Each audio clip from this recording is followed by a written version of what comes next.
Hey, what's up everybody? Set in Stone here, Jalen, Noah, Leroy.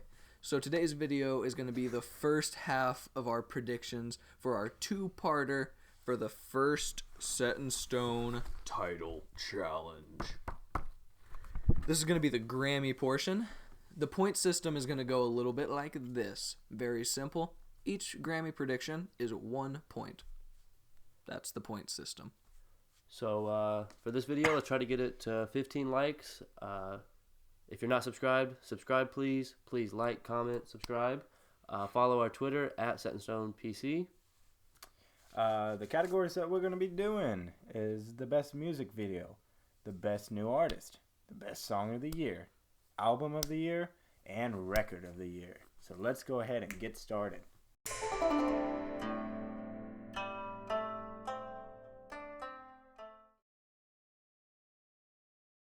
First category, music video of the year. Nominees are Up All Night by Beck, Makeba by Jane, Story of OJ by Jay-Z, Humble by Kendrick Lamar, and 1-800-273-8255 by Logic featuring Alessia Cara and Khalid.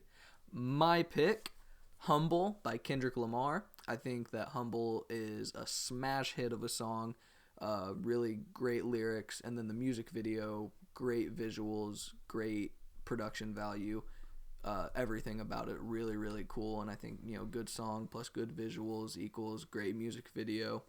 Simple as that. My pick is 1-800 by Logic. If you haven't seen the music video for 1-800, I highly recommend watching it. They make the video instead of like a traditional like the song playing while doing weird stuff or whatever. It's a story about two kids. It's two boys, they're gay, and they're boyfriends. And one family is okay with their son being gay, and one family isn't. And the one kid whose family isn't okay with it, he's going through a lot of depression, anxiety. He's thinking about killing himself. And that's like really what this song hits on. And it's really, really good song, really powerful message. I recommend watching it. It's a really great piece of video. My pick is The Story of OJ by Jay-Z. I really, really like the animation in this. I think it's one of the best looking videos on this one. But the way it tells its story, about the black culture right now and how racism is going through, and just how it tells it through this 1930s-esque animation is really good. Definitely. So I think it's definitely going to win. All right, next category.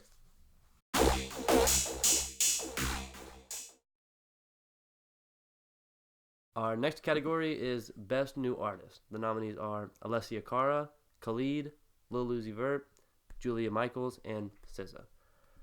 So, my pick for Best New Artist is SZA.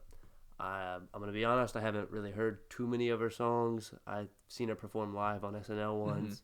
But from what I've heard, like through Twitter, she's in like top charts. Her latest album was a huge hit, and from critics, I've heard it's also really good. So I think the Grammys are kind of made for her. She's real popular on social media. Critics really like her. It seems like the perfect storm. My pick for Best New Artist is Khalid. He's definitely my favorite artist in this category, and American Teen, which was his debut album, is one of my favorite albums of this whole year. And without my personal opinion being a part of it, I really genuinely think it's a really good quality album with some really just raw, earnest emotions and feelings in it that I think really strike a chord with our generation especially. And our generation is starting to have a lot more of a say in what gets recognized, I think. So I think that's why. And my pick for the Best New Artist is Lil Uzi Vert. We talked about it in our third podcast, the Rock and Roll podcast.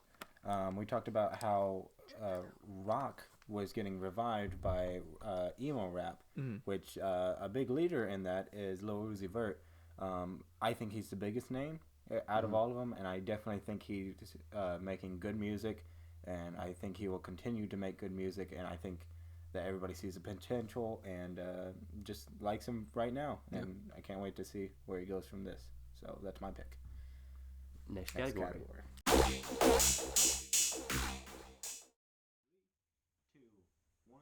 Next up, we have Song of the Year. Song of the Year is different than Record of the Year.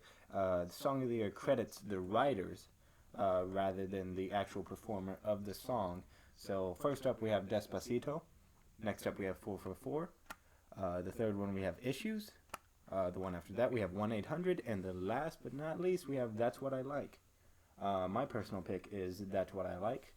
I think it's got some very good lyrics, and it's definitely poppy enough for it to win a Grammy. Good song, and not to dig on it or anything, but like it's definitely gotten popular enough and enough radio play to deserve and to win a Grammy. Yeah. So. My pick for Song of the Year is 1-800. Not at all a knock on 24 Karat Magic. I think it's a really good song, and I think, not every song has to be like super heavy or sending a message. But I think that since depression and anxiety is such like a big problem and like really moving more towards the forefront, that the Grammys are gonna look at the lyrics in that and see that they're helping people and that it's a really important song. So I think that's why it'll win. And then I also chose That's What I Like by Bruno Mars, or not, well, sung by Bruno Mars, but I just think it's a really fun song. I also really like Bruno Mars. He's one of my favorite artists. But the music video is really cool. I know it's not a part of this category, but definitely I just think it's a really good song. Definitely could win the Grammy. For sure. And next category.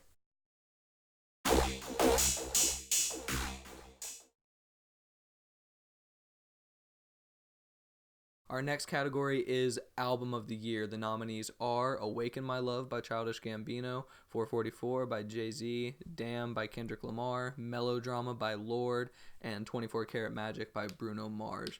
My pick is Damn by Kendrick Lamar. I think that with like huge hits like DNA and Humble, two of the biggest songs of the year, mixed with really conscious and relevant themes about race relations and things of that nature, with other strong songs like Loyalty and Love that got a lot of radio play too. It's just like a big recipe, big old boiling pot for a Grammy for Mr. Kendrick Duckworth. I also chose Damn. I don't really know what Jalen was talking about with the big old pot, but yeah, when you just get someone like Kendrick, who's one of, if not the most popular hip-hop artist today, right, and he puts out an album that's this good with this strong of messages, I think it's gonna take it home. I did not pick Damn. I picked Melodrama by Lorde. Not to knock any of the other albums, especially Awaken My Love, which is my favorite album of all time, but I don't think it's going to win a Grammy. Melodrama is an extremely good album, and every song in there I enjoy, and it's a non-skippable album for me. I can just listen to the whole album and enjoy every song. But Lorde really acts her age in this one, and I feel like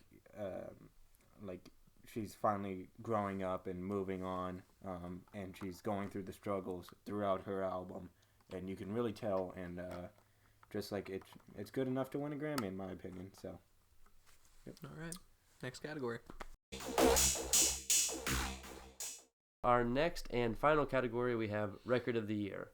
So Record of the Year is different than Song of the Year. Like Leroy touched on earlier, Song of the Year is focusing on the songwriter and lyrics, whereas Record of the Year is the full project. So the production, the lyrics, the performer, the music, instruments, everything as one whole project.